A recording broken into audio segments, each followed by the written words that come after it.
নমস্কাৰ সকলোকে মোৰ অন্য এটি ভিডিঅ'লৈ সকলোকে স্বাগতম জনাইছোঁ আৰু পবিত্ৰ ঈদ উল ফিতৰৰ সকলোকে শুভেচ্ছা জ্ঞাপন কৰিছোঁ।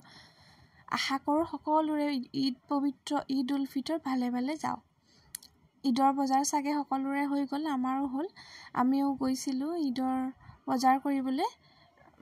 বেলতলা তিনিআলিত থকা CEC বিল্ডিঙৰ অপজিট ছাইডে থকা ডাট মাৰ্কেটৰ গ্ৰাউণ্ড ফ্ল'ৰত থকা চেঞ্জিং ছিজন বুটিকলৈ গৈছিলোঁ। চেঞ্জিং ছিজন বুটিকত ধুনীয়া ধুনীয়া মেখেলা চাদৰৰ কালেকশ্যনৰ লগতে ধুনীয়া ধুনীয়া অসমীয়া গহনাৰ কালেকশ্যন আছে। আৰু তাতোকৈ ধুনীয়া কথা, বাইদেউজনী তাৰে অ'নাৰজনী ইমান যে মৰম লগা, ইমান ধুনীয়াকৈ মাত দিয়ে, ইমান ধুনীয়াকৈ বস্তুবোৰ দেখুৱাই, মানে বহুত কাষ্টমাৰ আছিলে, সেইকাৰণে ভালদৰে আপোনালোকক ডিটেইলছত দেখুৱাব নোৱাৰিলোঁ। অন্য এদিন যাম বাইদেউৰ ওচৰলৈ আকৌ মেখেলা চাদৰ কিনিবলৈ, তেতিয়া সকলোকে নিশ্চয় দেখুৱাম।